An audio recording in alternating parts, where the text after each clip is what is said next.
আসসালামু আলাইকুম। আশা করি সবাই অনেক ভালো আছেন। আমি আল্লাহর রহমতে অনেক ভালো আছি। তো আজকে অনেক দিন পর একটি ভিডিও নিয়ে চলে আসলাম। অনেক দিন ধরেই ভাবছিলাম যে কলেজের ফ্রেন্ড সার্কেল সবাই মিলে ফ্যান্টাসি কিংডমে যাব, কিন্তু কোনোভাবেই প্ল্যানটা সাকসেস হচ্ছিল না। তো হঠাৎ করে আমি আর আমার ছোট বোন প্ল্যান করে ফেললাম যে ফ্যান্টাসি কিংডমে ওয়াটারে যাব, কারণ ইদানিং যে পরিমাণ গরম পড়েছে। সো এই গরমের মধ্যে ভাবলাম যে একটু ওয়াটারে যাই, যদিও আমি এর আগে কখনোই ফ্যান্টাসি কিংডমের ওয়াটারে যাইনি। যদিও ফ্যান্টাসি কিংডম আমাদের বাসা থেকে বেশি একটা দূরে নয়, তাই হুট করেই প্ল্যান করলাম আর হুট করেই চলে গেলাম।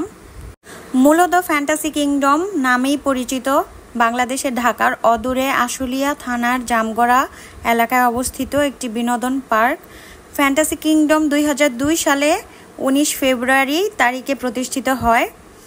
এই পার্কটি রক্ষণাবেক্ষণ ও পরিচালনা করে কনকর্ড এন্টারটেইনমেন্ট কোম্পানি লিমিটেড। এই থিম পার্কটি প্রায় 20 একর জায়গা জুড়ে অবস্থিত, যার মধ্যে একটি থিম পার্ক এবং ওয়াটার পার্ক রয়েছে। আশুলিয়া ফ্যান্টাসি কিংডমের প্রধান আকর্ষণ হলো ওয়াটার কিংডম। এই ওয়াটার পার্কটিতে স্লাইড, একটি ওয়েব পুল, ফ্যান্টাসি কিংডমের পাশে ওয়াটার কিংডম অবস্থিত। এছাড়া এখানে স্লাইড ওয়ার্ল্ড, লেজি রিভার, পারিবারিক পুল, মাল্টি স্লাইড এবং ওয়াটার পুল, লস্ট কিংডম খেলার অঞ্চল এবং নৃত্যের অঞ্চল রয়েছে।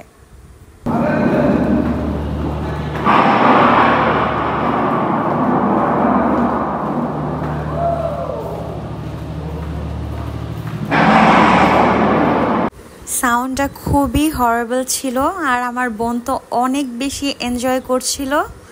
সো এই তো আমরা চলে আসলাম ফাইনালি ওয়াটারে।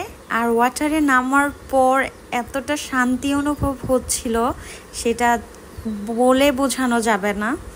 আরেকটা বিষয় হচ্ছে, আমরা এমন একটা দিনে গিয়েছি যেই দিন পুরাই ফাঁকা ছিল ওয়াটার কিংডম, আর এটা আমাদের জন্য প্লাস প্লাস প্লাস পয়েন্ট ছিল। আর আমরা মনে মনে এটাই চাচ্ছিলাম, আর দুইজন খুব মাস্তি করলাম। আর আরেকটা বিষয়, অনেকেই বলে যে ফ্রেন্ড সার্কেলের সাথে যেই এনজয়টা করা যায় সেটা আর কারোর সাথেই সম্ভব না, কিন্তু আমি আমার ছোট বোনের সাথে অনেক এনজয় করি, অনেক মজা করি, অনেক মাস্তি করি। আর বড় বোন কাকে বলেছে, যার সাথে মন খুলে হাসতে পারবে, মন খুলে মনের কথা শেয়ার করতে পারবে। তো আমাদের বন্ডিংটাও সেম এরকমই।